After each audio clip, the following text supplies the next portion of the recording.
Six consecutive days of down days in Nifty. However, Bank Nifty did not replicate exactly. Let's see what do we have in store for the coming week.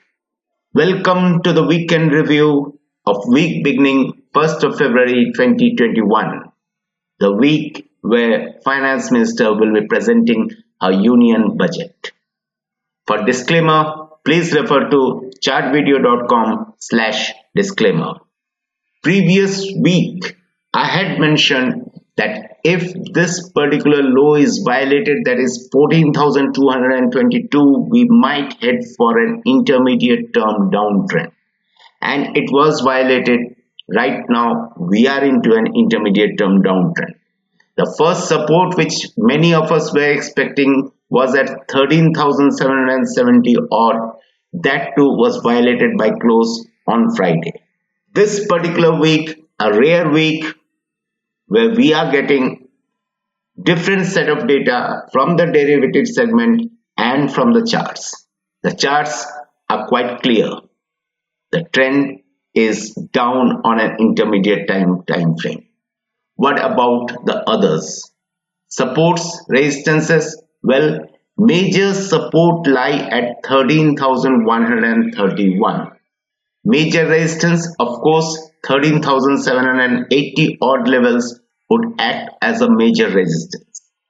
And in case if we have a close above this gap, which is at 13,929, we can say a runaway gap on the downside has been formed, which has a rough projection of around 13,100. That might be wide if we have a close above 13,929. Let's go to the moving averages and see what they are saying. If we plot the 50 SMA, which is shown to you in green color, this is corresponding almost to this particular level, which is at around 13,740 odd levels.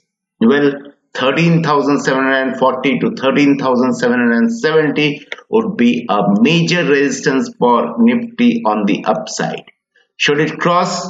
Well, in that case, we may say that the intermediate term trend may end and may move higher.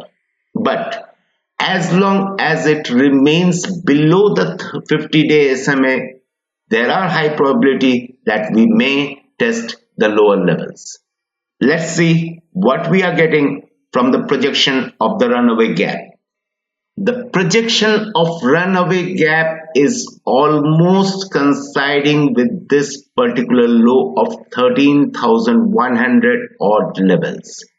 Perhaps, as per the charts, there is a possibility we can come to 13,100 level. What are the indicators suggesting? Let's see.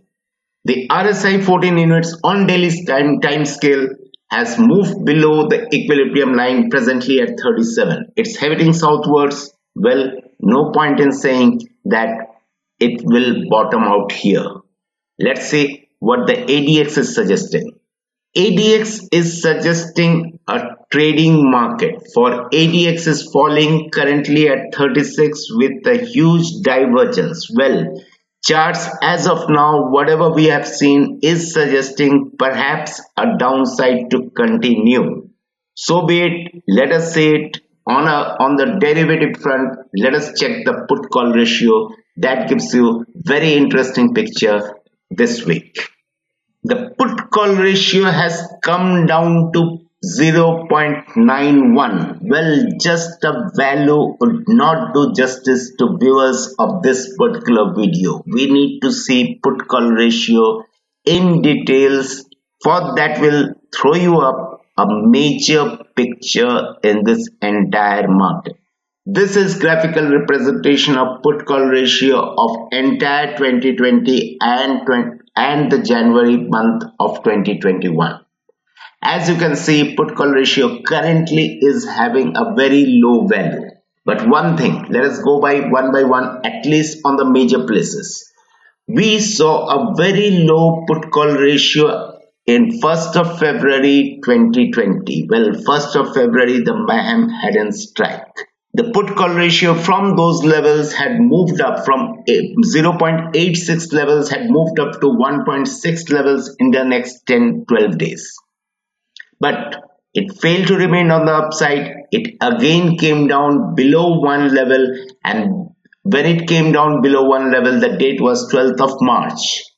As you go, you can see, well, if you take up 23rd of March happens to be somewhere here. Yes, here it is. The put call ratio was hovering slightly above the one level. But the first initial breakdown signal came over here.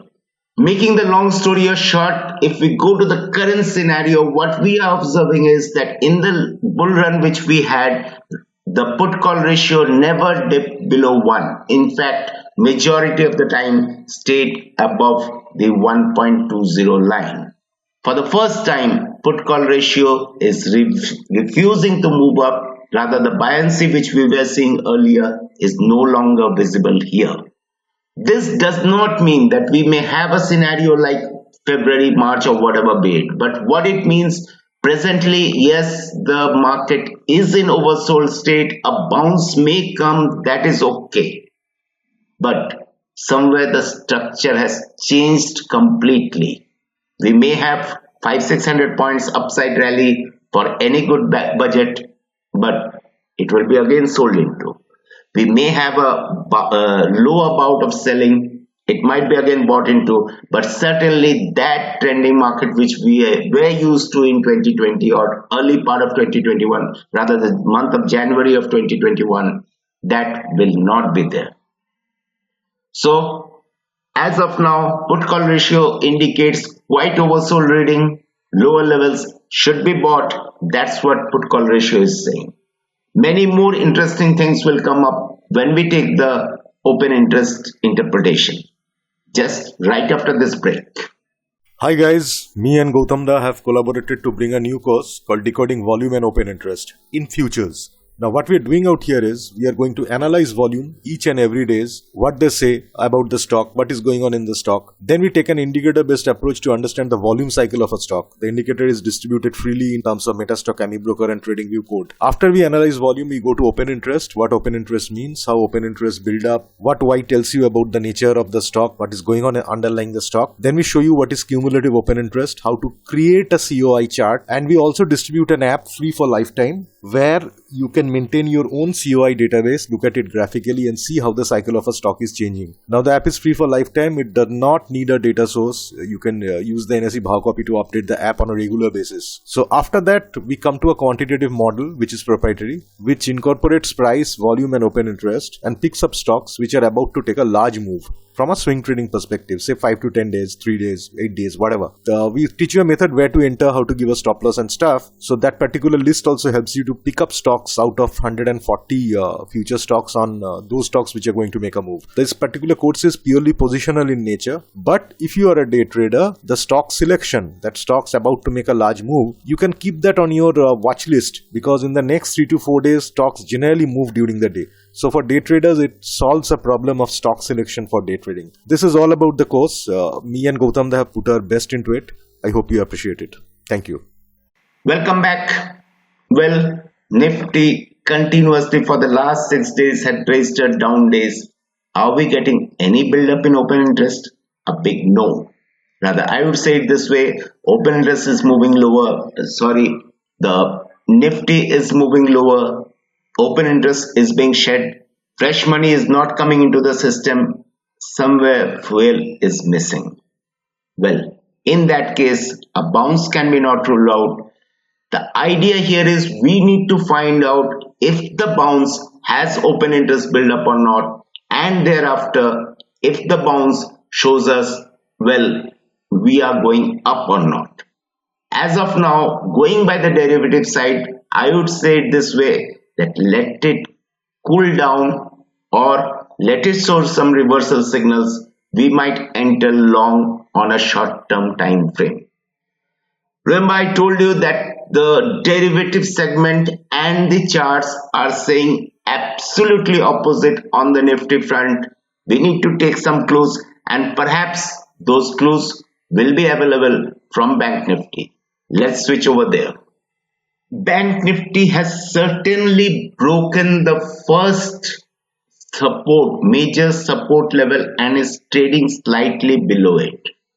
But if you compare Bank Nifty with Nifty, what we are seeing is that in the last 2 days, somewhere down the line, Bank Nifty is outperforming the Nifty and is presently just a shade below the 50 SMA. Should it cross higher? Should it close above this particular level of 30,950 odd levels? Will some bout of buying may come up. The upside may not be smooth, for 30 SMA, which was having a rising slope, has flattened itself out, and in that case 31,330 odd levels, or wherever the 30-day moving average goes to in the next 1 or 2 days, might become a major resistance zone. But all the same, the Bank Nifty does show that somewhere down the line there is a possibility that upside move may come up. Well, let's go through the derivative segment and let's see what Bank Nifty on open interest interpretation is suggesting. Let's take some clusters and analyze it. From 32,685 or 32,650 odd levels, the fall was accompanied with rise in open interest. From this particular day, rather on 27th of January, there was a huge fall of 850 odd points. Open interest remained almost same, rather shed 2% odd. Next day, what happened?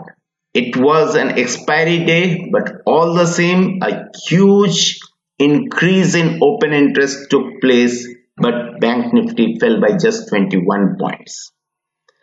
On the lower side, if a strong build-up in open interest takes place, I have repeatedly told you that late shorters might be entering into the system, and as long as the trend is down, it is okay. But once the trend reverses, short-term short covering comes up and a strong rally may come up. Well, I don't know whether you consider this after such a huge fall, whether you consider this 372 point rise as a strong rally or not, but one thing is for sure, well, the shorters on Thursday have certainly been caught on the back foot, and in that case, further short covering also cannot be ruled out.